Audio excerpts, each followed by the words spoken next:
Ladies and gentlemen, boys and girls, welcome to this great edition here of Drive Time on this. We are up to July 6th already. Just get done with the holiday weekend celebrating 250. I'm joined, of course, with Scooter. Sarah flew back home today from being up here with me, and then of course she had to work because she had like a week off. So of course she got scheduled for work. So it's just Scooter and I today. So Scooter, first off, how you doing? How's your holiday?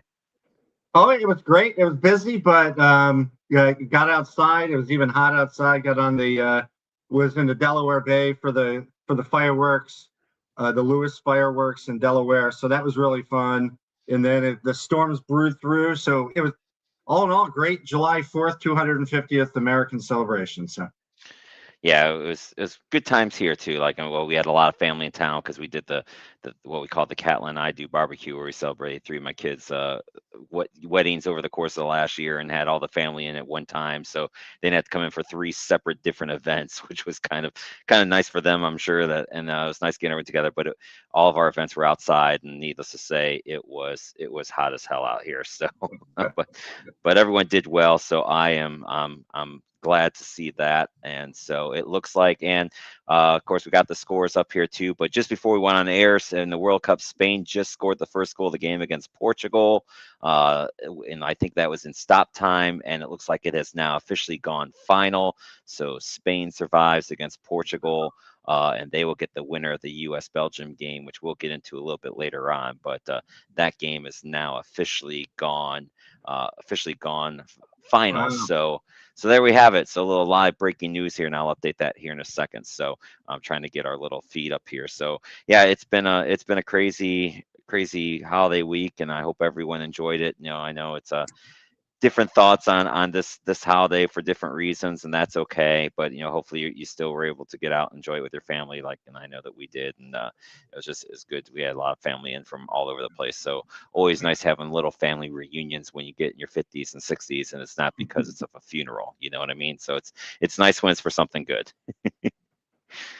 Yeah, you got that So right. I'm going to see my brother's family. They're coming in from Florida on Friday, so I'm picking them up at the airport, and then we're gonna hang out for the weekend down in Lewis with my dad and stepmother. So it's gonna be a great time. good. Yeah, that definitely sounds like that should be a fun time for sure. So let me update this here real quick, and then we'll get into it. So with that being said, you can watch our show live on YouTube, Facebook, and X, and we are now 24/7 on YouTube. And of course, you can listen to us the next day on Spotify, iHeartRadio, Apple Podcasts, Amazon Music, Pocket Cast, Podbean, and Castbox. So there are all kinds of way for you to check out our great show and all the other shows here on the Sideline Junkies Network. And of course, I'll plug some of those shows as we continue to move along throughout the course of the day. So, with that, let's get through the update here real quick. In the Wimbledon side, they're reaching the quarterfinals there as well. Sinner, the number one seed on the men's side, won today to advance into the quarters. Some guy named Djokovic is still around at the old Wimbledon. He's still alive as a 7 seed. The only American left, Taylor Fritz, won his match today in straight sets, 7-6, 6-4, 6-4. So he advances to the quarterfinals. So it's actually nice to see an American on the men's side advance there. And Zverev, the number 2 seed, is also live on the ladies' side. Sablenka was upset yesterday by Osaka. I watched a little bit of that one. That was good. Pagula and Goff for the U.S. ladies are the two that are left. Unfortunately, they have to face each other in the quarterfinals. So we're only going to have one lady left after the quarterfinals get done. Keys had advanced to round of 16 today, but she lost 6-4, 7-6. So that's kind of a real brief Wimbledon update. Did you get to see any tennis at all this weekend for you, Scooter? Surprisingly enough, not during the weekend, but I watched a little bit of that Fritz Bublik match, the Kazakhstani today, because I was really interested in watching the U.S. Especially this weekend. I haven't seen a really good U.S. male tennis player, It's in a been a, while. it's been a But while. it's been a while, and he won his match. It was 7-6, 6-4, 6-4. So it was a good match. The funniest part is that if it wasn't for Fritz had an orange tennis racket and Bublik had a black tennis racket. Otherwise, they were all wearing white polo shirts. They were both wearing white shorts, white socks, white shoes, and the white bandana. So you couldn't, and they had similar hair too. So it was hard to tell them apart, right? If it wasn't for that racket. That's pretty funny. Yeah, I did not get to see any of that. That's speaking of that, Anthony asked Scooter Matt, in your honest opinion, when do you think the next American superstar tennis player on the men's side is going to pop up? Because we struggled since Pete and Andre retired. Yeah, I mean, just exactly to Scooter's point. You've had different, ideas of guys. Fritz has been on the cusp. Sheldon has been on the cusp, but none of them have taken that next step. So I mean, Yeah, Tiafoe from DC, he's been there too, but yeah, the next step hasn't reached it yet. so I mean, hopefully one of them can finally win one of these majors and end the drought. But I don't even want to put a name out there anymore because it seems like anytime I start getting optimistic that one's going to do it, then they just fall off the face of the earth. But I think it's needed. I mean, I used to love watching tennis. I remember, Yeah. there's better than the U.S. Open, and if you knew Andre Agassi or Jimmy Connors or Pete Sampras was going to be on center court, like you were in for a treat. And we just and I think the men's tennis game has just lost that anyway. You just don't have those type of players that get on edge from any country anymore. So it'd be nice to see, it'd be nice to see somebody do it. Vic chiming in here too. Fritz is good, but then you had Djokovic and Alcaraz, so it's so tough when you run into them. Yeah, I mean that's going to be the key now for Fritz, because I can't remember who he draws next. I think it is Djokovic, but yeah, that's going to be a tough one for sure. So my favorite player all time tennis is Ivan Lendl. I can't argue with that. Ivan was great. I mean that you're going back in my time frame too. The Ivan McEnroe Bjork matchups were always must see TVs when those happened. So Anthony's just started me off with my first Hartford reference. Ivan Lendl, when the Hartford Whalers decided they're going to have this like executive board to run the team underneath the owner, and they were all, it was like Roger Staubach was one of them. Ivan Lendl was a board member of the Hartford Whalers, the board of directors. So there you go. I did not know that. So Yeah. you're giving me information I did not know. So I had no idea that Ivan was on the board of directors for them. That's pretty funny. Yeah. And how that's the other good stuff. So all right, so we talked about the match that just ended here today, and Vic's got a comment in here which I'll lead into, but we'll show this here. So now this would be if we had this updated. Spain just now advances, but France and Morocco have already punched their tickets into the quarterfinals, along with Norway and England. England defeated Mexico last night 3-2, and just a crazy good match. That one was fun to watch. The Norway Brazil was too. So as you get some of these big boys playing each other, it's nice to see. But of course, the talk is, of course, the U.S. against Belgium tonight. And as the comments here, let's put that one back up here. So Vic had put in here, Belgian hat trick. I hate Belgian waffles tonight. Yeah. You will never hear the words me hating Belgian waffles, because after my trip to Belgium and getting them fresh in Belgium, that's the best goddamn waffle I've ever had in my life. So I will never say the words I hate Belgian waffles. It just will not come out of my mouth. Sorry. But for tonight, we can root for the USA. So let's get into this. The greatest beer of all time is Chimay Blue from Belgium. So right. That's true too. So starting to regret bringing Yvonne up. Scooters is not going on his Hartford Whaler tie right now. But it's part of the bid, Anthony. It's so anything in sports. We don't have Sarah here for any hate. So all we have today is the Hartford counter. So I those do the four. believe it had to do with the Czechoslovakian and Bobby Holik's sister, who was basically Bobby Holik's. She was like a tennis player. She was a professional tennis player, if I recall that correctly.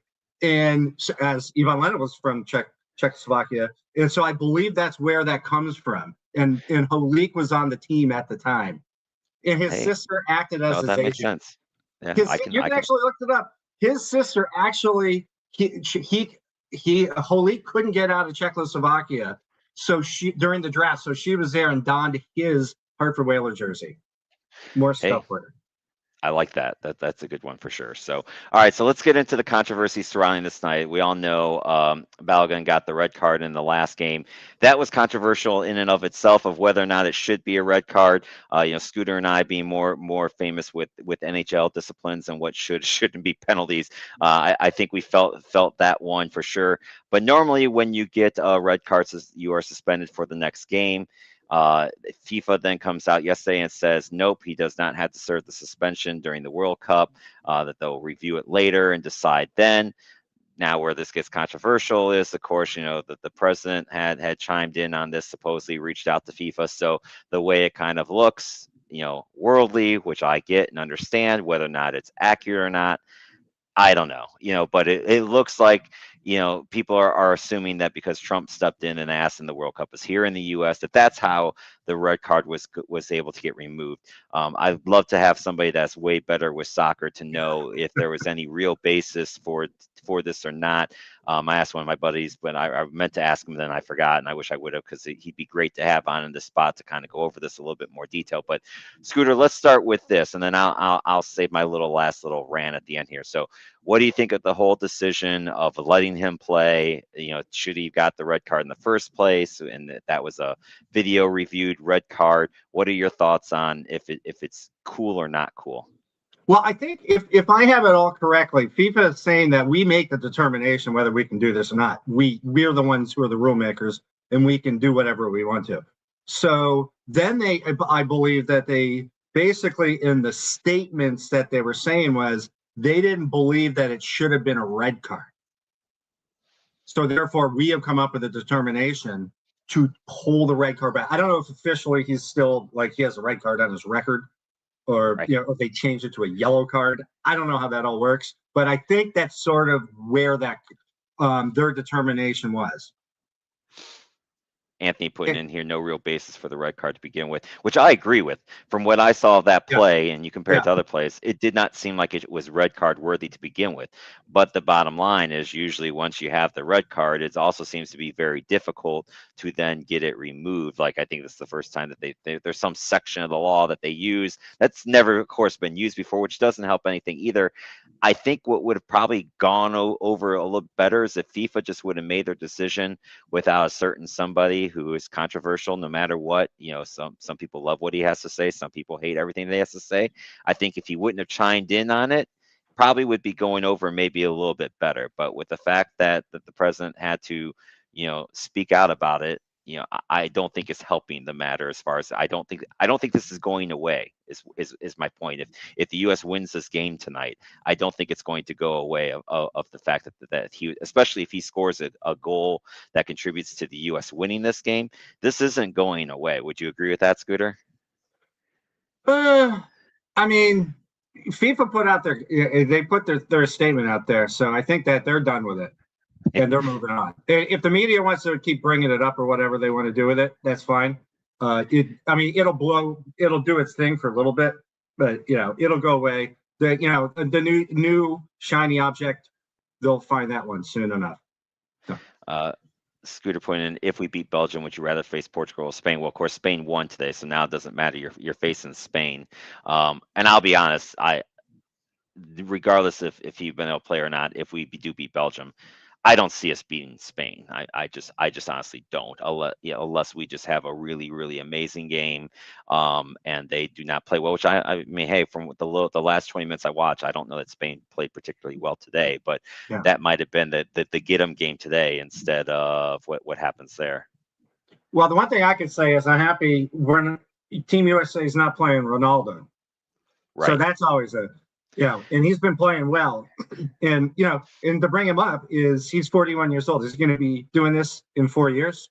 I don't know. He could. I can see him doing one more and being like, that's it. But it's 41 now, 45, and that's old. Yep. Anthony putting in here, Scooter, who brings this up? It's the egotistical European soccer fans that can't stand the U.S. is doing this well in the World Cup. And that's my point. Like, I think on the world stage of soccer, I'm not sure that it will go away if the U.S. wins this game tonight, but we'll see. Vic putting in, FIFA has gotten a lot of things wrong, which I agree with. I'm glad they finally got something right. Also, rule states that if VAR used slow motion replay to determine a red card, the red card shouldn't have happened. So that's another part of it, which is true. I'll just say this. The only ironic thing to me, because, we try to keep political stuff out of this, but if for those that don't know, Florian Balogun is a birthright citizen of the U.S. The U.S. Supreme Court just, held on to the fact that birthright citizenship is allowed in the U.S. And President Trump, who just came out with is very happy that this player is allowed to play in this game, yet by his own rules that he wants passed, he wouldn't even be a citizen in this country if this would have happened 16 years from now and his rules passed, he wouldn't even be allowed to be a citizen in this country according to what he wants to have done. So I just think it's kind of weird, and that he's wanting this guy to play so bad, but yet does he even know that he's a birthright citizen? The same thing that he really doesn't like and doesn't want to have in this country. Like, to me, it's just kind of, you can't have it both ways on that. That's all I'll say. You can comment if you want, or you can let it go. I'll let you choose. No, I think politicians love both sides of the aisle. Well, that's true. I'll give you that one. All right, so there we have our little soccer. I think we got through all the comments on that side of it. So let's go for a little bit predictions tonight. So do you think we beat the Belgians on home turf and advance, or is this the end of the party? Yeah, I mean, I honestly, I don't know. Belgium's probably pretty good. I imagine they're good, and they're probably better than the U.S. in soccer, in men's soccer. But I just don't know. So go USA, win by 6. Win by 6. If we win by 6, man, that place will really be going crazy. So I think they do win. I'd love to see that, and then Anthony chiming in. It'd be crazy. Morocco upsets France. That would be crazy. I don't see it happening the way France is playing right now. I don't know that that's going to happen. But Morocco destroyed Canada, so who knows? Anything is Moroccan uprising against France. Yep. And my only other quorum with this whole entire tournament is they're using some great venues like LA. The crowd there's been great. Seattle, the crowd there's been great. Houston looks amazing. Why is the final game being played in East Rutherford, New Jersey, in Giant Stadium?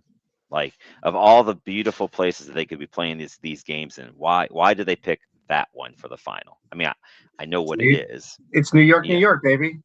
I know, but it's just like so many of these other venues. It just would be way better than that dump ground that is Giant Stadium in East Rutherford, New Jersey. But I digress. That's my only other part. So, all right. So there we go. So that is that. So real quick here, anything else you want to hit on the World Cup, or anything else from the weekend that you saw, Scooter, that got your interest? No, all this. I mean, before we move on, I mean, I watched much of the NASCAR race yesterday. That was really fun in Chicago. And then, it's just good times all weekend long. I didn't get to watch a lot of TV, but. Well, yeah, I watched some, but not as probably as much as I want to. Anthony putting in the World Cup is all about upsets. To be honest, we can catch Belgium on a bad day and upset them when people don't expect us to win. Yeah, and I think the home crowd is definitely going to be a factor tonight too. So we'll see. Like I'm cautious. I'm cautiously optimistic. 12th man. That's right. U.S. has to use the speed factor. They have the speed to overcome Belgium's defense. Belgium helps a lot with that. Belgium's offense worries me, but defense has been pretty good so far. Yeah, I agree. I mean, I think those are all the key points here that are being made. So we'll see what happens. That, of course, is tonight at 8:00 on Fox. But before you get into the World Cup, you should check out the coach's show because he will be on at 7:00, and I'll go into later who's going to be on Pretenders and Contenders. But don't forget that show is going to be on tonight at 7. And really by the time they get done with the opening ceremonies and all that stuff, like, it's going to be perfect timing. You're going to be able to watch the coach's show and then get ready to watch U.S. soccer. So there we have it. So there's a plug in on the show. So my first plug for the day. So there we have it. All right. So let's do this here real quick. Let's get into a little bit of baseball. But before we do that, we should probably take a real quick commercial break, so that way, because we've already rambled on here for 20 seconds. So before we talk a little bit of baseball, let's pay some bills, and we'll be right back after this.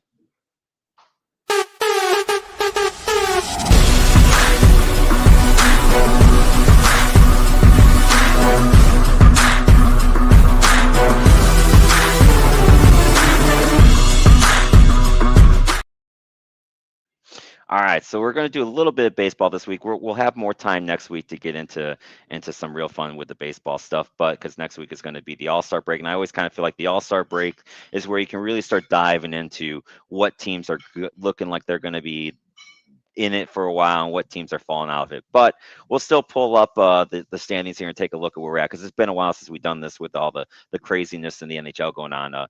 The East has flip-flopped so many times between the Tampa Bay Rays and the New York Yankees, and it's flip-flopped again in a way that Showtime Sarah would be very, very happy to see. The Tampa Bay Rays are on fire. They have won 8 of their last 10, while the Yankees have only won 1 of their last 10, and that has created now the Tampa Bay Rays are up 4 games on the Yankees in the East. The rest of the East just has not caught up yet. Toronto's still 6 games under 500, Baltimore 7 games under 500, and Boston, kind of a bit of a surprise, 40 and 48. So no real, that's been kind of interesting to watch these two teams battle. The Yankees are dealing with some injuries right now, and now Tampa's back on top. But it seems like these are going to be the two teams that will be seen battle it out through August, September, and October. Would you agree, Scooter?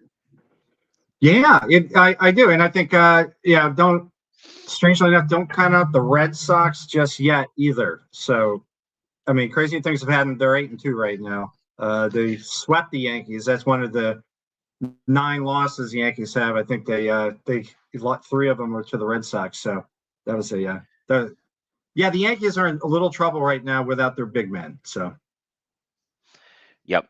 We'll see here how that all plays out. So out in the Central Division, Chicago and Cleveland, they split a weekend 4-game series. Cleveland's just trying to survive without Jose. He's been out, going on 4 weeks now. He's still got a few more to go on his injury from his fractured wrist. But they're hanging in there. So and hey, the Chicago is still, they're playing really good ball too. So they split it. So Chicago's up a game on Cleveland. Minnesota's hanging around, only 4 back. Probably the bigger surprise in the Central is just I think a lot of people had Kansas City being a lot better, and they're healthy. They're just, the pitching that looked like was going to be there just is not good again. So Kansas City surprisingly at 36 and 54. Of course, talking about Kansas City not being good, and they're destroying Philly today, but that's the fun of baseball, right? So I think Cleveland's just trying to hang in there until they get back Jose, and so far so good with that. But I think this is gonna be in a 3-team race. I wouldn't even count out Detroit yet. Scooble's back healthy, so the AL Central is there for anyone that wants to make a move and get it. Yeah, I'm really just sticking with those top 2 teams right now. Like, I know Minnesota's been on a bit of a run, but I don't trust them yet. Yeah. They haven't done it yet. But I think Detroit, they're going to get to the point where they're gonna bail on the season, get rid of Scuba. And KC, they have had, like, I've had a few of their pitchers on my fantasy teams, and a few of them had to go on the 10 days and stuff like that. Yeah. So. And they go in, they come back out, and then they're not very good yet. And, it's just been that season for Kansas City. Yep. Anthony, no, we have not. We will get into the NHL offer sheets that happened a little bit here. Of course, we say, in my view, I always say the best for last, which is our hockey coverage. So, we have not talked about that yet, but we will. So stay tuned for that. And then he puts in here, of course, Chip, that Spain one, and he's got another Marlins comment, which I'll save that for when we get over to the NL. And Chip, they're all just fodders for the Dodgers and that ridiculous team. We'll get into that side when we get into the NL too. So Seattle's holding things off out west. They've kind of started to turn things around. Texas is still right there. Houston's right there. And the A's aren't too far back. But at 5.5 back, but they are 41 and 49. I think this is again, it's going to be probably a 3-team race because Houston's another team that's going through a lot of injuries.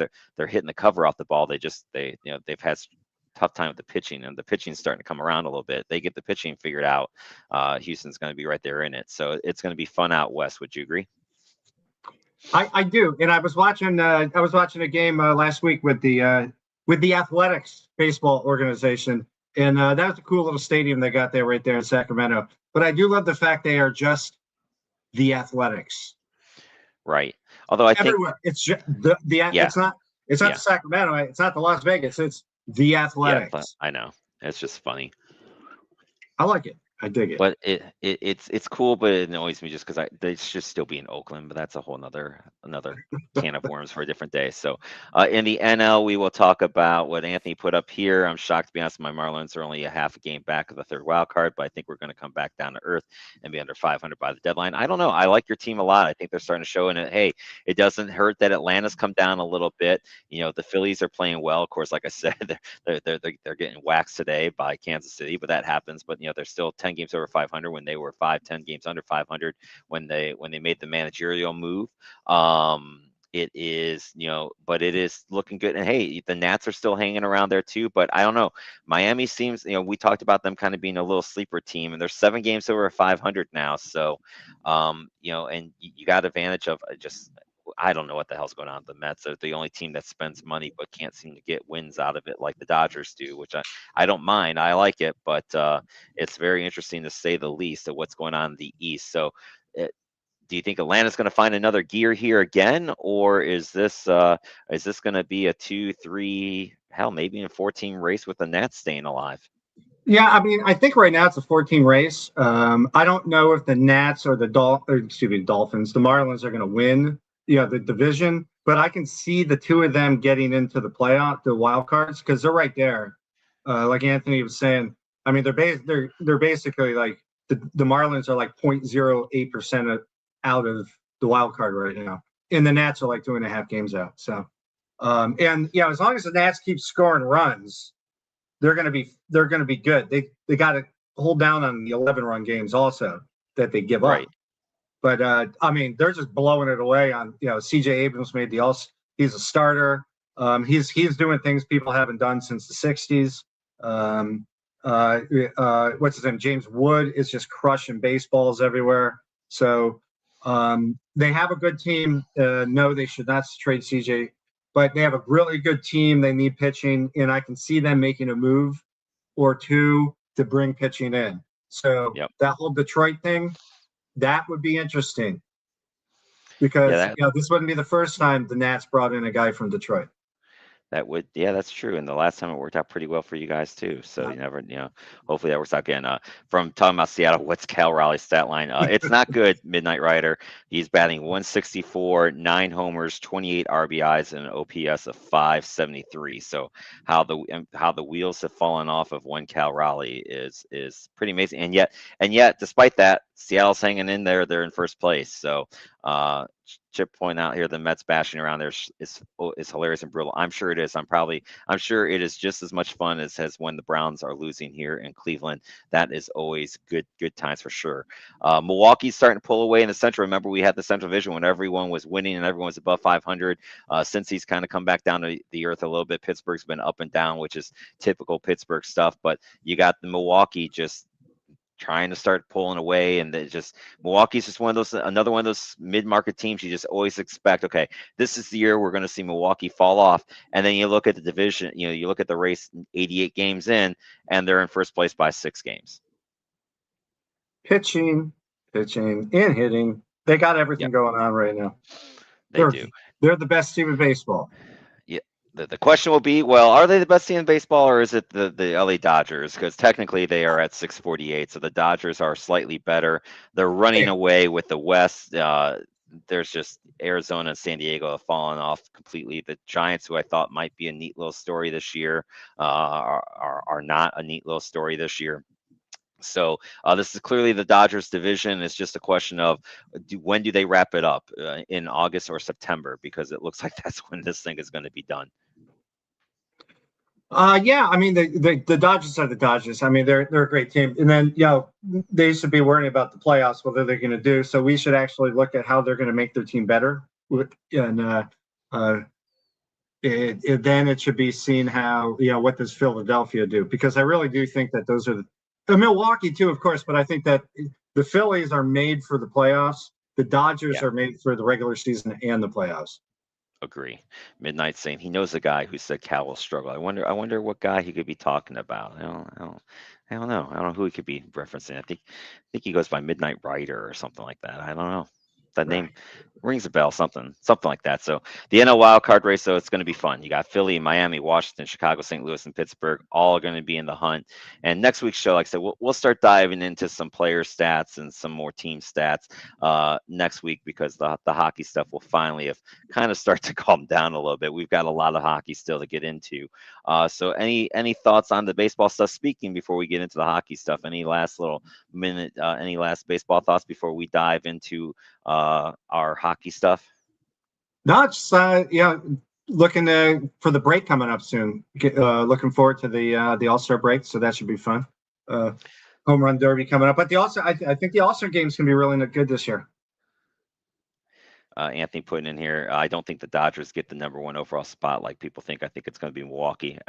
I'm all for that. I'd love to see Milwaukee do it. You guys know my love for mid majors and anything from the Midwest. So I'm all for Milwaukee being better than the Dodgers.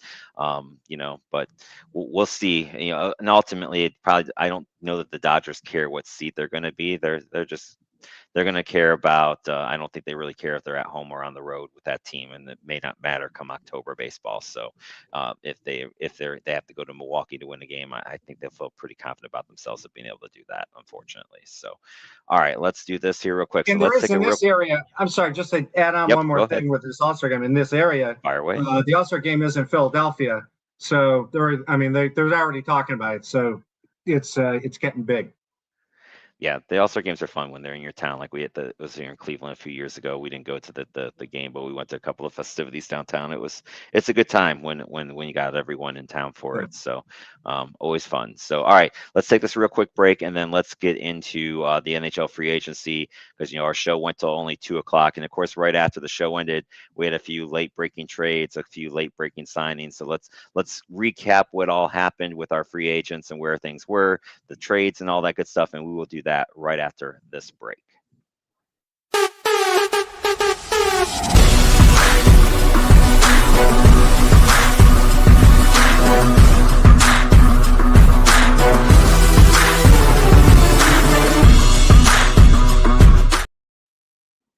All right, so we are back and let's get into the drive to the net segment. So remember, we started off with these bunch of names that we're talking about that had potential to be traded, and these weren't even the restricted free. Some of them, a couple of these guys were the restricted free agents, but these are just players that were mentioned. And the ones in red are names that did definitely end up being traded. I think the only name that's really on this list now that seems like a name that could still move before the beginning of the season is Hellebuck, but I'm not sure there. Robertson actually can kind of be taken off this list because he signed his rights for arbitration earlier today, which means that he's still a restricted free agent. That will go to arbitration, which means that no other team now can sign from an offer sheet. Dallas could still trade him, but it seems like they're going to let that part of it go through and take its course however it may. So, and I don't Dylan Larkin seems like basically Steve Yzerman's kind of come out and said if you don't increase your teams, a deal's not happening, and he's not just going to make a deal to make a deal. So we'll see what happens with that when a cooler heads prevail or not. But we did have some more movement, so let's get into those trades. And the first one was one of those players that wanted to be traded out. Edmonton, Darnell Nurse wanted out, and he gets out and he goes to San Jose. First, it wasn't sure if it was going to happen, but he did increase some teams. San Jose was one of them. So Edmonton gets Shakir Mukhamadullin and Zach Sharp. Nurse only had 24 points last year, 7 goals. He has 4 years left at 9.25. He's a big body. He's always had question marks on defense in Edmonton. So the question for him is going to be, which Darnell Nurse does San Jose get? But for the San Jose side, I like the deal a lot. Shakir, he did sign he was a restricted free agent. He just signed his deal. So he is good to go. He had only played 50 games last year, 12 points, but he's only 24. Sharp has not even signed his pro deal yet. Edmonton has a year to do that. He's playing at Western Michigan, had 19 points there last year, and he's only 21. So it's kind of a move in the future for Edmonton, and it's a good move for San Jose, who I like a lot of what we talked last week about what San Jose did for the draft and their future, and they made some really strong moves this year. I think San Jose is going to be a team to watch for when we make our predictions. How do you feel about this trade?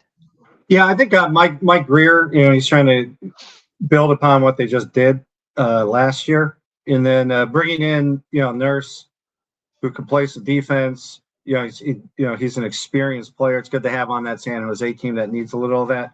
The other guy, I don't know anything about him, but Edmonton, they're probably trying to fill up, this Mukhamadullin, if I got that right. If he,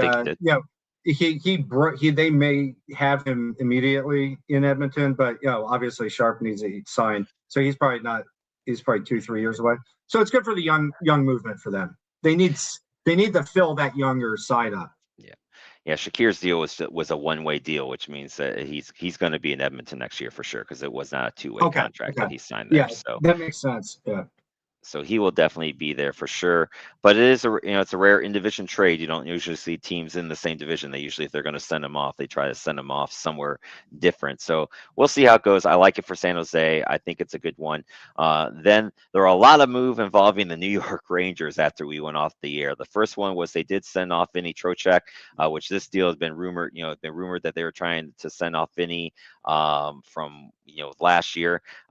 Pleasantly surprised to see Utah be in on it. That rumor kind of broke in the morning, but New York does get a little bit back. They get Sean Dursey, Cole Boughton, and a 27th third.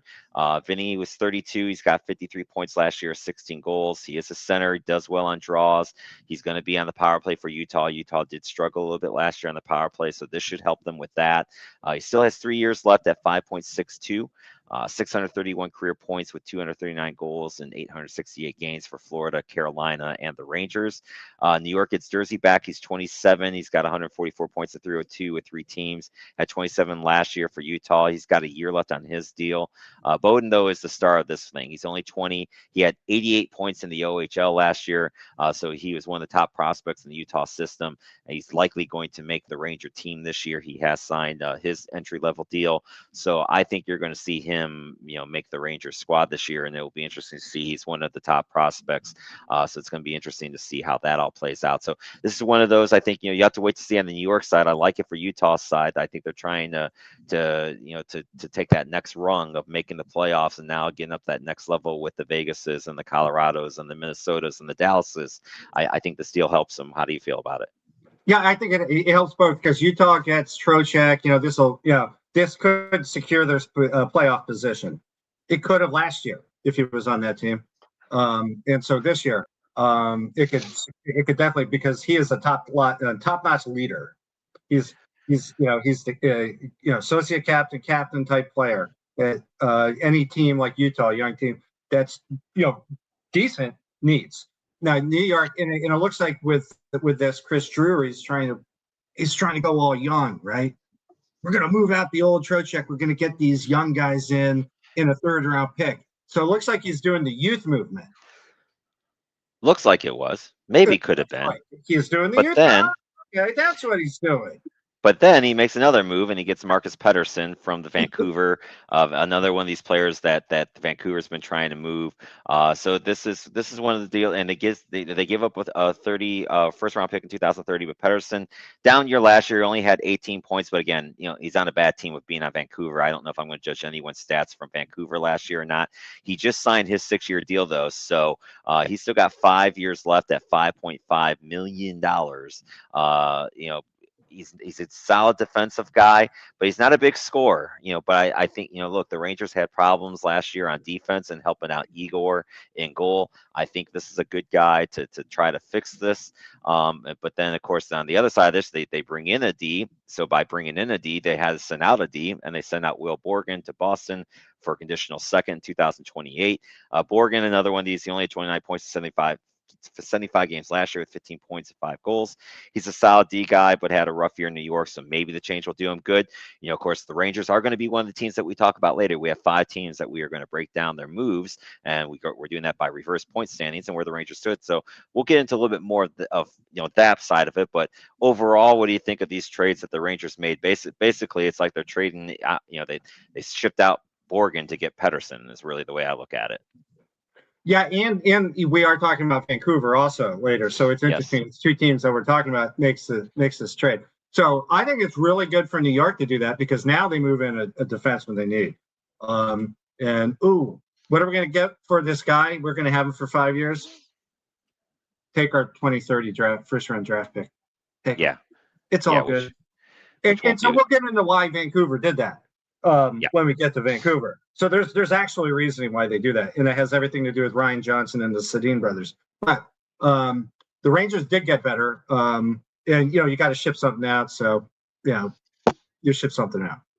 Exactly. So, and we'll dive a bit more into it. And then another team that we'll be talking about, the Calgary Flames, they did make a move to help. And Minnesota, we talk about Minnesota. They beat Dallas this year to get over that hump, but then they could not. But then they could not get by the Colorado hump. So Minnesota, this move kind of strengthens them. They get Blake Coleman, Oli Mata.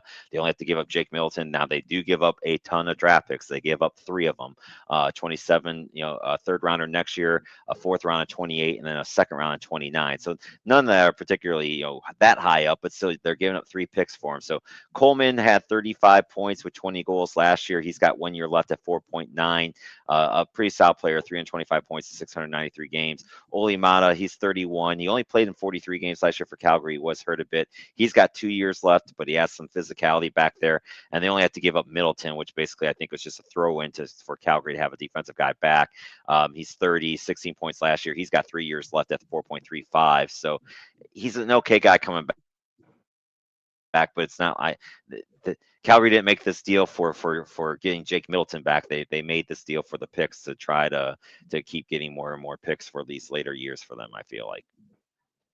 Yeah, and this definitely does help solidify Minnesota as one of the top teams still. Moving one guy out, getting 2 others in that can come and play immediately and help that team with what holes they think need to be filled. And I think Blake Coleman's going to be I think he's going to be pretty good. Yeah, I think so too. I think he's going to fit in very well with Minnesota, and so will Oli. I think Oli's defensive style lends in with what Minnesota needs, so he'll give them some physicality back there, which I think they're going to want and need. So overall, I like it. Just a further spot to show where Calgary's in a rebuild, and we'll get more into them here in a little bit too. So something that Anthony brought up earlier in the show, we talk about these restricted free agents, and basically the whole, and you can kind of see here, these are offer sheets that have been made since 2010. It just doesn't happen a lot. But teams have cap space. We kind of talked about this possibility, and we have had 2. If you look very closely at the bottom of the list, we've had 2 this year. Barrett Hayton on July 1st signed an offer sheet from the New Jersey Devils that Utah has the opportunity to match. Leo Carlson signs his big one with the Ducks decision. So let's get into some of those here. So let's start with the Hayden one. That was the one that came in first. This is an interesting offer sheet because it's only a 1 year deal at 4.775. So by that deal only being that, the compensation that would go back to Utah is only a second round pick. So it's not really a big risk for New Jersey if Utah doesn't match it. What's intriguing about this is that if Utah does match it, they can't trade him this year, which means you're now taking a chance of, and usually when you have these players that go through this type of a process, it sometimes isn't good between that player and that team. The only probably real one that didn't happen with on here, Sebastian Aho, who did have an offer sheet from Montreal. He signed a contract. Carolina matched it, and then Carolina went on and extended him again on his next contract. So we'll see how that all plays out, for Barrett. But so the question is going to be from Utah: do you sign him, knowing that if you sign him, you could lose him at the end of this year because you can't trade him and he can go elsewhere, or do you take the second round pick that that you're getting right now for a guy that he only had 10 goals last year. He is a former top 5 pick, but he's just never really developed into that player for Utah. Utah's got a lot of other young guys that are coming up and ready. My gut's going to be, I think they let him walk. What do you think, Scooter? I'll take the second round pick. Right. Yeah. I mean, that should be a no-brainer by Utah. Yeah, you're getting a second round pick. You got guys coming back in this way, and I think it'd be different if they could trade him. If they could trade him still, I think they would sign him and see what happens. But I just don't see why they take the risk on him. And I think Jersey jumping in there and going, "Hey, we like this guy. We think he can fit in. We're going to go and sign him. What do we have to lose?" Yeah, exactly, with the 1 year deal, and they priced it at just the right amount where they only have to give up a second round pick. So it's an interesting move, and I agree with you. I think they're going to let him walk, but they have 8 days, so that or 7 days from when it was. That was on July 1st, so they have until July 8th. Utah does to make their decision on if they match it or not. Then I almost wonder if Utah's like, "You can take him. Yep. This is all you." But you know what? I don't mind. And then of course, if you are that team, I don't mind them making them sweat it out the full 7 days either. Like why give them the satisfaction of knowing, no, okay, yeah, we're not gonna, yeah, we're not gonna match it. Make them sweat it out the full 7 days. And then the monster one came in. Leo Carlson's given an offer sheet from Philly. It is a 5-year, $18 million per year offer sheet. Um, yeah, I said 5 years, 18 million, and he's a good player. I forgot to write down his numbers. I had him here, and then I don't think I saved it when I wrote him down. But he's not an $18 million a year player. What's interesting about this is that deal then made it where one of their other ones, the Pavel Minukov, who is also a restricted free agent for Anaheim, they decided to get that deal done because they did not want to see this happen on another player. And this was rumored that there were teams that were interested in putting an offer sheet out on him. So they get him signed. I It's going to be interesting. Anaheim's got the cap space. They can do this, but if they do it, they've got Gauthier coming up. They got some of these other young players that are going to be coming up in the next year or two. It's going to really take a big chunk out of that cap if they let him go. If they don't let him go. So what do you think Anaheim does here? Do they match and give a player that probably isn't worth 18 million, but they probably don't want to see let go? Well, I mean, he's 22 years old. He scored 29 goals last year. Right. So and I think he had 36 assists, something like that. So he's a pretty good player. And I think one thing it shows is Philadelphia is like, ooh, we got into the playoffs. We could do better. Yep. And so, yeah, they're trying to, get a guy they think is going to, fit their mold out there. And 29 goals could turn into 35 goals, could turn into 40. You never know. Maybe that jump to 23, 24 years old, that's going to do it. $18 million. If I'm Anaheim, I say, Philly, he's all yours. The compensation back for that one is 4 first-round draft picks because of the contract salary. Would you like another player with Leo Carlson? Right. And the interesting thing is because of the way they have to give him 4 first-round picks in the next 5 years.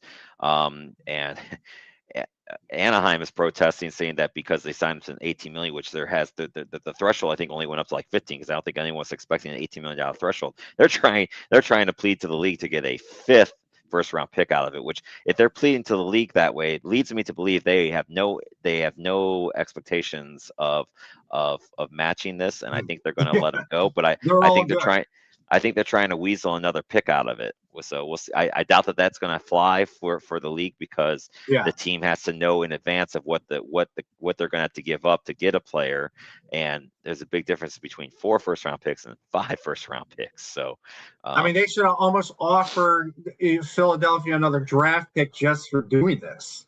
Right. Yeah, it's a crazy one. It's definitely the biggest of all the offer sheets that have been made. It is the craziest one that's out there so far. But so far, these are the only 2 that have happened. These are a few of the other players that still can be. Now, they had through till today to sign their arbitration agreement, or to agree to go to arbitration. If they agree to go into arbitration, then no longer can a team sign them to a offer sheet. And so far from this list, Jason Robertson, Connor McMichael, who just got traded to St. Louis, Jamie Drysdale, and Trevor Zegras have all agreed to go to arbitration. So that basically means, unless they get traded, now they still can be traded away, but if they don't agree to any trades, then it's going to usually, and these arbitrations are usually just 1-year deals, and then what's interesting after that, then they become unrestricted free agents the following year. So we'll see how this all plays out for the players on this list. Nemec just signed his deal today with Calgary, so he is off the list. He gets I think what we say, 5 years, $7.5 million. Mm-hmm. Yeah, so that's a good deal for Nemec that Calgary gets done. But we'll see what happens with these other guys. But so far, that's the only 2 that we've seen so far. What do you think of all the restricted free agents? Well, I think the interesting thing is you see Trevor Zegras down there. And didn't we just talk about Philadelphia and Anaheim just a second ago? Where did Trevor Zegras come from? In a trade? Anaheim. From Anaheim to Philadelphia. So they obviously, there's something up there. I don't think the Anaheim front office will be sending out any Christmas cards to the Philadelphia organization, and that's for sure. or maybe they will. Who knows with how these draft picks work out? Yep. All right. So now let's dive real quick into our free agents, and this is kind of where we're at right now. We mentioned our top tier. Of course, we talked a lot about these top guys: Tuck, Radish, Anderson, all signed. Carlson signed after we went off the year. Carolina did make a trade to try to get us rights. It didn't work out. He takes a 2-year, $8.5 million from Anaheim. Right as we went off the air, that's when Bob signed his contract with Toronto. So we did get into that one a little bit. No real surprise there. Anders Lee goes to Utah. We talked about Utah earlier. Another move I like for them. And then Jacob Trouba. I'm not surprised they went to San Jose. I got no issues with that. I thought it's a good pickup. But given Jacob Trouba 4 and 8.5, 8.25, that's a big contract going. That's a nice little payday for Jacob Trouba. And I don't know that Jacob Trouba is an $8 million player, but in today's salary cap, maybe he is, especially when Rasmus Anderson, who is a far better defenseman, only gets 8.5, and Trouba gets 8.25. That's a big contract for San Jose. Yeah, they're all pretty big these days. But yeah, I think it's San Jose is we mentioned this earlier. They're looking to bring in some players that has some experience. Yep. As they're going through trying to just better themselves from the previous year. You see the same thing with Utah with Anders Lee. They're trying to get some experience. Now they're already in. They're looking to do the same thing as San Jose. They're trying. They're getting more age than youth on that because they feel that they're ready. Their time is here. But that would be with those two guys. San Jose needed to get better defensively. I think Nurse and Trouba definitely do that for them. I think Utah lacks some guys up front, and they get Anders Lee and Vinny Trocheck, and I think that does that for Utah. So those are all good moves. We'll see with Tampa. I think the Carlson move is fine. Toronto's made a lot of moves. We'll get into Toronto in a little bit later on too, because they are one of our teams. So we'll save that for later. On our tier 2 group, we still got a couple guys that have not signed. Anthony Mantha is not signed, which is a little bit surprising. Bunting is not signed yet. Marchment we'd mentioned on the show. Bobby McCann, of course, mentioned stay in Seattle. Boone Jenner, we talked about the Washington Caps a lot last one. Just another phenomenal move that the Capitals made. He is a perfect type player, I think, for them. Projected to get 4 and 5. He gets 4 or 5.75. I love this deal for Washington. I hate it from the standpoint of being a Carolina Hurricanes fan, but I love it from the Washington side. It's a great deal, and I am sure that you love it too, right, Scooter? I'm all in. Once you got Boone Jenner, I mean, come on now. Yep, that's all good stuff. He's just a perfect fit for them, and I kind of talked about it. It's like I could see that being a good fit for him, and then they ended up signing him. So they proved me correctly on that one. So besides for that, that's the other ones we talked about on the show on Wednesday. Zuccarello had gone to LA, as LA seems to be signing a lot of people on the 40-year and older club. Then on our tier 3 list, Klingberg still unsigned. Ferrero ends up going from San Jose to Winnipeg. We talked about Arvidsson, Schwartz, and Roslovic on the show. Skinner, Freddie Anderson, that is the only player that Carolina loses. Carolina didn't really sign anybody either, but they had their whole roster set. They didn't necessarily have to sign anybody. I think what the whole thing leads to is, Carolina talked about that they would bring him back, but he was basically going to be the 3, and kind of be the guy that probably would only be on the, actually playing in games if either Piotr or Bussy got hurt. I think he knows, at least in Edmonton, he's got a chance to be the starter. And look, now we'll really see what Freddie Anderson has left in the tank, because the defense he's going to play in front of in Edmonton is not the defense he got to play in front of with Carolina. So we're going to find out real quick what Freddie's got left, because he didn't have a great regular season. He had an incredible run in the playoffs. I wish him nothing but the best. We don't win the Stanley Cup without him, but I think it's going to be really difficult in Edmonton, because that defense is not going to be good in front of him. Yeah. And then surprisingly, Kane's still not signed. Tarasenko not signed. Patrick Laine still not signed. Corey Perry signs his 1-year deal to go back to LA again. So a few names still out there. I thought we might see some of them come off the board today, but so far there's not really been much action at all. So it'll be interesting to see when these guys decide to go and where they decide to go. Yeah, it should be interesting because, I mean, you're talking like Patrick Kane. I mean, he actually had a decent season last year. But Yeah. that age though, 37, 38. Where's the landing spot there? Yeah. Is it going to be it better be for a minimum, and is it going to be somewhere that thinks they're going to be cup contenders, and he's going to add to that the background on that team? I don't know. Patrick Laine, here's the guy. The poor guy's 28, but there's been injuries, so Yep. we And don't know. Maybe he needs a little time off. And then there was, of course, some guy named Alex Ovechkin, who, when the Caps signed Boone Jenner, you're kind of starting to do the math in your head, and you're like, wait a second, we're all kind of expecting Ovi to get 8 to 9 million a year. There's not $8 or $9 million left at this point in time. So what happens? Let's sign Alexander Ovechkin to just a $4.25 million deal, but let's throw in all kinds of bonuses that don't count against the cap this year and would count against the cap the following year. So let's get OV back. So OV is officially back. We talked on the show that I heard some rumblings from different people, and Darren Dreiger, who, again, this is why I don't trust anything he said, basically made it sound like that OV was retiring. And then, like, maybe 15 minutes after he says that, OV's deal is announced. So I love that part of it, and that's why I tell people, only trust Pierre LeBrun and Elliot Friedman. If they aren't posting it, or if they haven't reposted it, I don't buy it until I see one of them either post it themselves or repost it. Then I'll buy it. So I'm glad for Washington.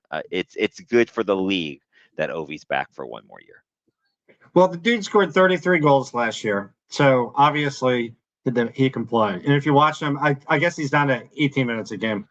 So maybe he won't have to play as maybe 16 minutes a game. He won't have to dedicate his time on the power play, or he plays both shifts on the power play now that they have guys that can actually play on the power play on that team with him. No offense to the Wilsons and stuff, but they just didn't really have it last year.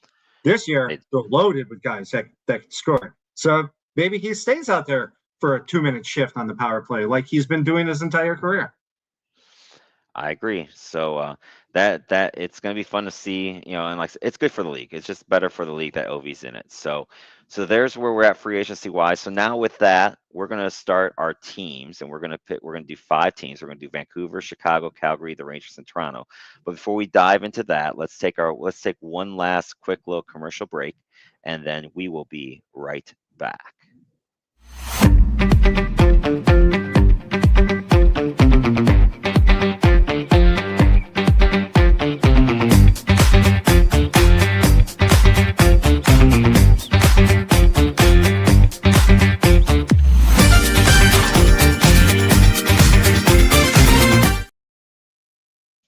Go with the old school song for that commercial break there. I felt good hearing that.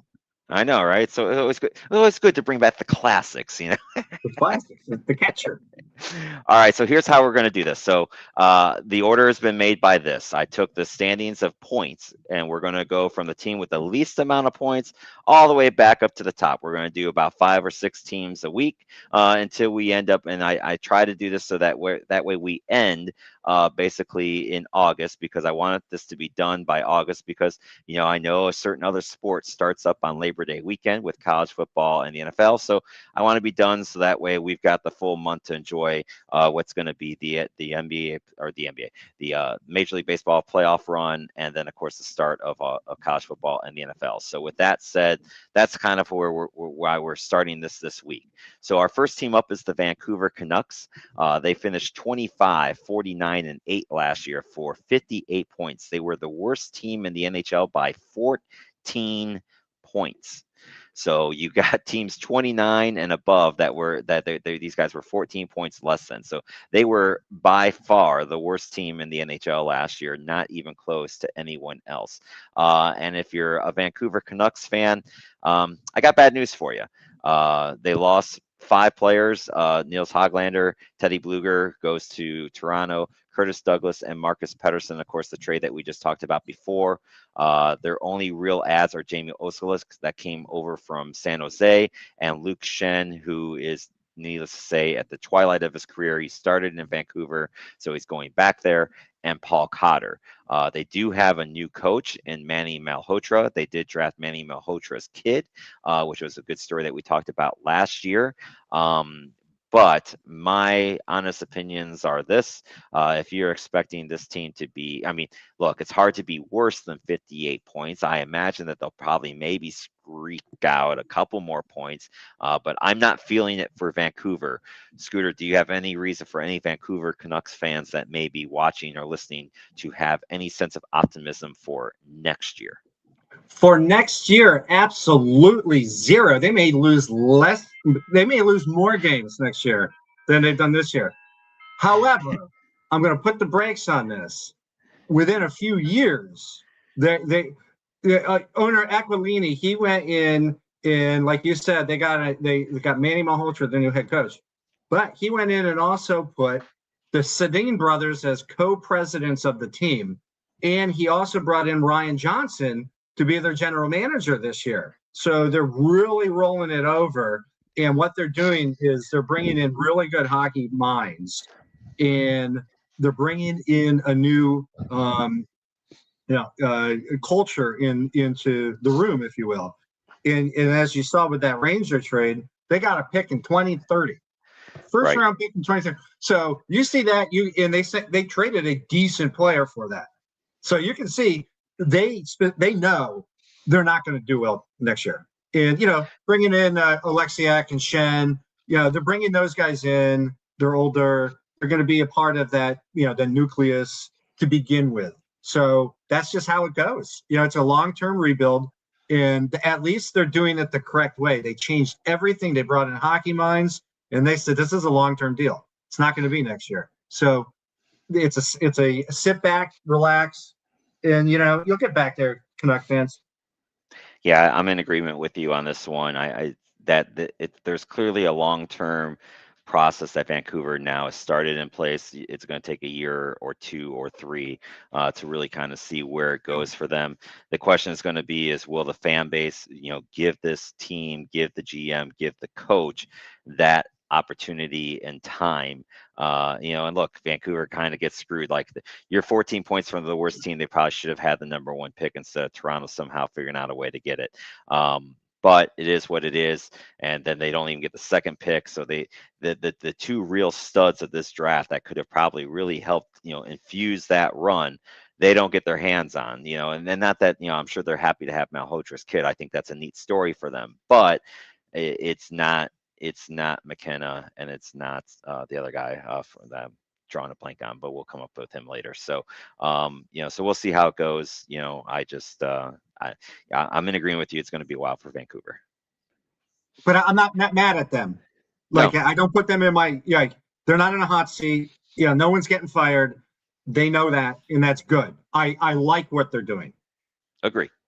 It's going to take a little bit of time now. One of these other teams that seems like they have been in this rebuild process now for going on, 3 years from when they got one Connor Bedard, is the Chicago Blackhawks. 29, 39, 14 for 72 points. Just another non-playoff year for them. The key losses with Mikheyev, who goes over to where did he go? Tampa Bay, I think it was, if I remember correctly.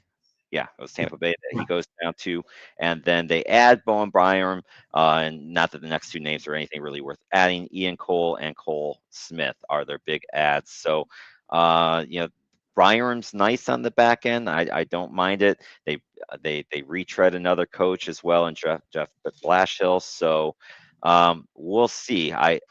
I don't know that they've got enough in place to get them over the hump in a very competitive Central Division to make the playoffs. So I don't know. Will they be better? Maybe, but not by a lot. Yeah, I mean, they're the team that, like, if I'm a Blackhawk fan, I'm concerned. Like, we don't know what we're doing. Kyle Davidson's been a general manager there for 5 years now, and I mean, they haven't been good in 5 years. They got a few, they got big time Bedard, what they might want to take care of that problem. Right. Because, he's restricted free agent right now. What about next year? So you might want to get that done. So this is a team, I mean, who they should pick up? They should pick Patrick Kane, Bring him back on the team. Yeah, this is it. You know, give him a whatever contract and say, you know, he's probably better than 3/4 of the players on that team. And that's why I ended it with my last little blurb here. Where I feel about Chicago is going to depend on what happens with Bedard, because, like you said, he's a restricted free agent. Somebody can still, he did not sign his arbitration deal, so somebody can offer sheet him. And there's some teams that got the cap space to be able to do that if they want to. So, what ends up happening with Bedard as this offseason progresses will decide if I feel that Chicago's got a chance to start going in the right direction, or is this thing going further downhill? Because I do agree with you on one thing. Like, I don't get the move for Bowen Byram. I mean, maybe it solidifies the back end, but I don't really like it. Like, I don't think that he's that type of player. Ian Cole's been around, sure, but I don't know. I'm in agreement with you. I don't know exactly what Chicago is trying to do after 5 years of the same team. It doesn't seem like, I don't know who their goalie is going to be. I mean, Spencer Knight, right. They brought him in. He was okay. He had a good start and then just fell apart. Like, who the hell's going to be in goal for Chicago? I mean, my prediction is next year is that we're talking about their new general manager and their new head coach. Who they are, I don't know yet. But I mean, that's what's going on here. So that's my prediction. My 350 days or whatever when they fire them. Yes. I don't disagree that could be a possibility. So then we get into the Calgary Flames. We talked about them a little bit. They end up 34-39-9. They had a terrible start to the beginning of the season. They were like 3-16 or something crazy like that. But they end up turning it around and making a little bit of a run. 77 points, but they just could not recover from that start. But they do lose quite a bit. They've lost Blake Coleman. They've lost Ole Ma. They've lost Ryan Lundberg to Columbus.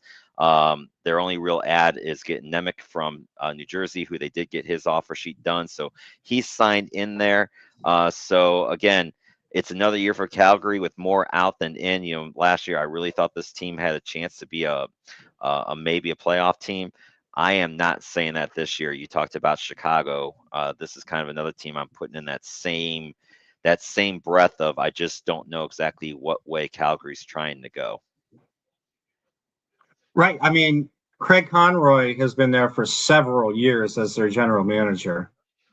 And Ryan Huska is their head coach for several years as their head coach. So here's another one. Now I think again, it's a long-term fix, but the problem is they're like year 4 into or 3 into their long-term fix, and right. It's gotten worse. So these are, I mean, Conroy, Huska, they're going to be fired.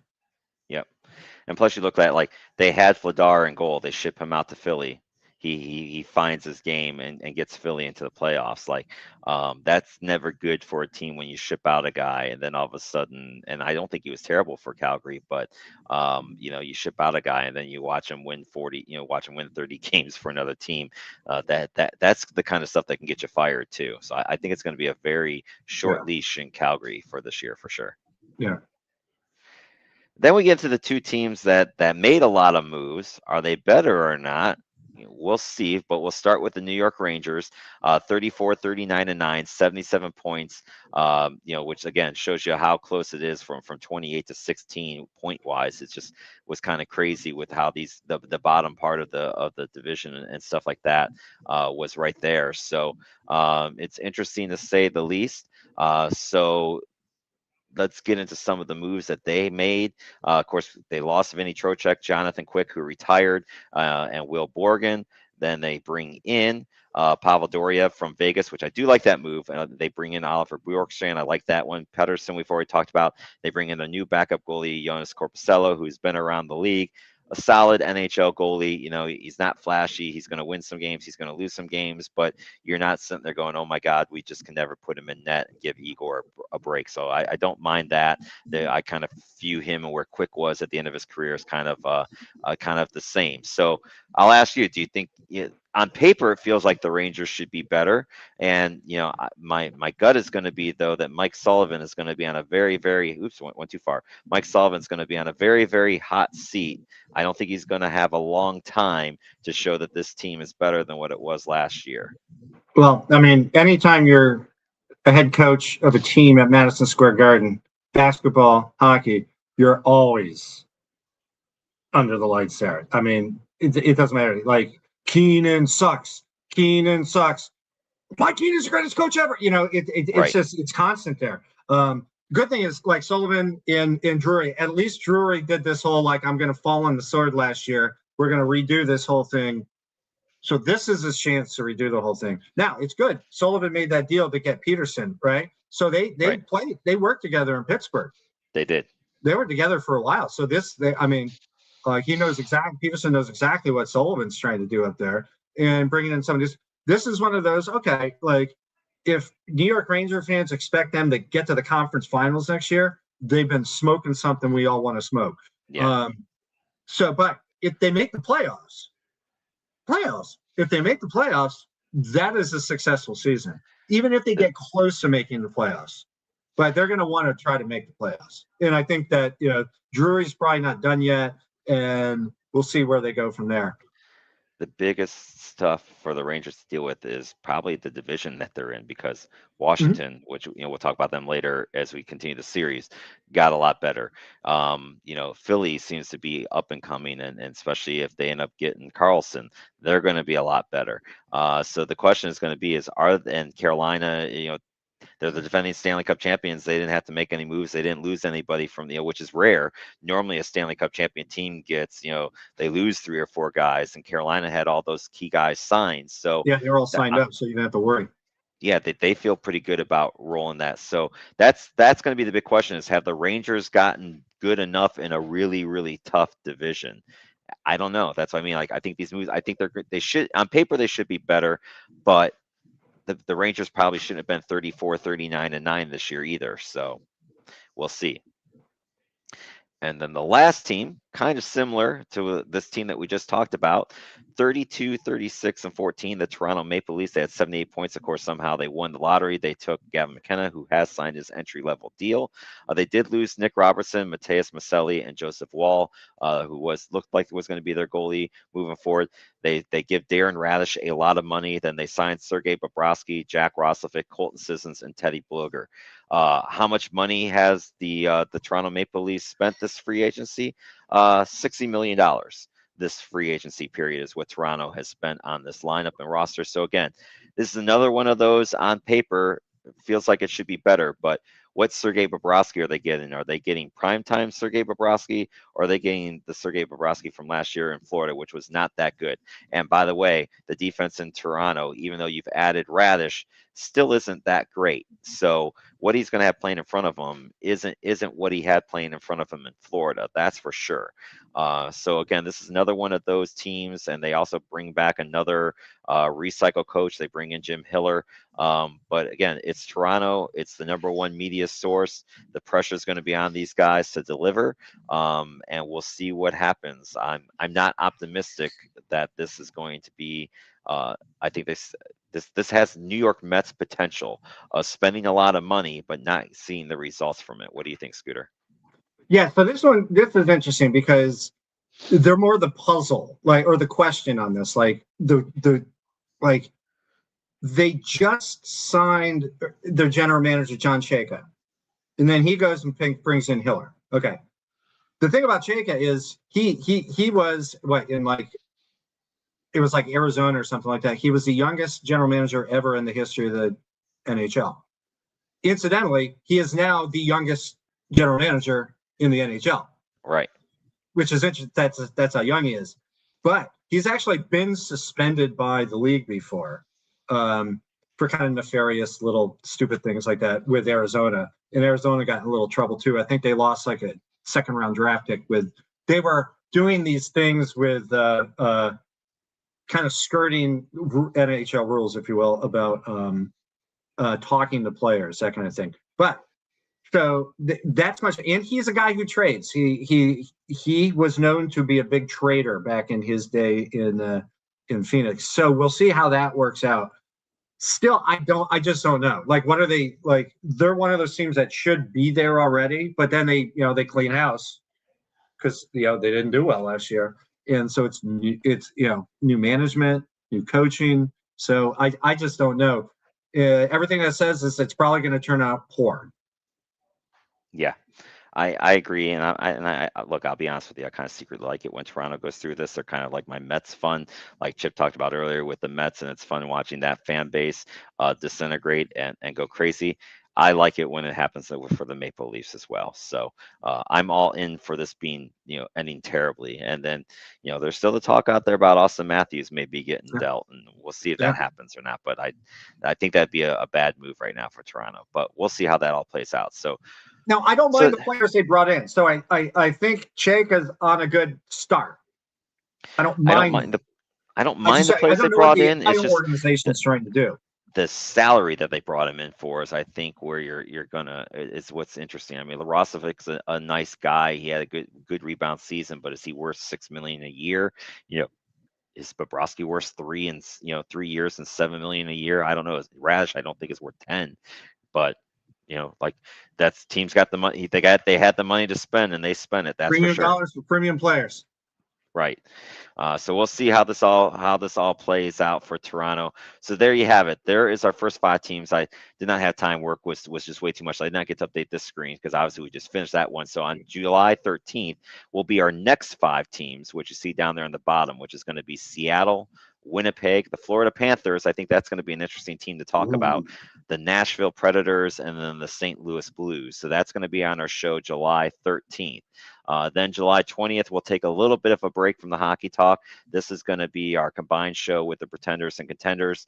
We will talk with four different officials, four different coaches. We're going to get everyone's, kind of how to better build that rapport between the two sides, dealing with unruly parents, which is getting more and more of a problem in a lot of these sports, and then just the overall declining numbers of officials on the youth sports. So you're not going to want to miss that show if you have anyone at all involved in the youth sports. I think it's definitely going to be fun. Then on July 27th, I'm going to have a little bit of a feature talking about the true cost of going to games in all four major sports, and basically are the sports teams pricing out their fans, and what are we getting out of it, especially when you look at on the tax side of it, just how many tax breaks these teams get on top of that as well. We'll also do our next five teams, which is going to be the San Jose Sharks, the New Jersey Devils, the LA Kings, the New York Islanders, and the Columbus Blue Jackets. So you have one team in there, the LA Kings, that made the playoffs, and teams that did not make the Well, playoffs in that next five, which just goes again to show how the points worked out. So that's what you got coming up here on our show. And then, of course, later tonight, we have the Pretenders and Contenders. They have Carson Miller and Coach Drip to talk the state of Maryland high school football. So that is coming up tonight on the Pretenders and Contenders. You do not want to miss that. On Unapologetic Sports tomorrow, I have their topic here because I forgot it. Let me pull that up here real quick because it's a good one. I think people are going to want to check out, especially on the basketball side of things. They are talking about the top 10 shooting guards in the NBA of all time. If you've not watched that show and listened to them get into some of their fun basketball debates I think it was about a month or so ago when they got into the GOAT debate, you're going to want to check that one out because when they get into it, they always have a good panel. It is always interesting to hear the back and forth that goes on there. So I definitely recommend checking out that show. And then, of course, also tomorrow night, you got the Tuesday Night Flight. They'll be on shortly after that. Then Wednesday, Nothing But Net. They'll be, I'm sure, recapping all the craziness that's going on the NBA free agency side to keep you up to date with that. And then you got the Thursday Night Throwdown Thursday at 8 o'clock. And then the WrestleManiacs come up Saturday night at 9 o'clock. And then, of course, we get you started off right with the Sunday Rise at 11 a.m. So there you have all of our shows on our great network. And with that, it's getting close to wrapping up time. So, Scooter, any last thoughts you want to throw out there? yeah, Michael Adams from Hartford, Connecticut, one of the great shooting guards of all time. That dude could nail threes like no one's business. He's a very good Washington Bullet. Just throwing that out there too. It's always good when you can throw out a Washington Boulay reference, isn't that what was it Kornheiser? They always call them Le the Boulay, Washington Boulay. Le I always Boulay. got a kick, always got a kick out of that for sure. So, there you have it. So that gets you up to I made my 9 show plugs. You hit your second Hartford counter right at the end. So I like that for sure. So, not much to add. If you're going to check out the soccer game tonight, I hope you enjoy it. We'll see what happens for Team USA, of course. So next week, we'll get into a little bit more baseball too. We'll dive into where we're at the All-Star break. Take a look at things because it will be All-Star weekend. I think the home run derby is that Monday night, so we can look to see who ends up being in the home run derby once they announce that, and we can give our home run derby predictions amongst other things. But thank everyone for the comments. Always good having lots of good comments in the show. Keep it moving along here. But hopefully you did enjoy it, and remember to tell your loved ones that you love them and hug them because tomorrow is not guaranteed. But hopefully you'll be back with us next Monday on the 13th. And until then, I will say see you later.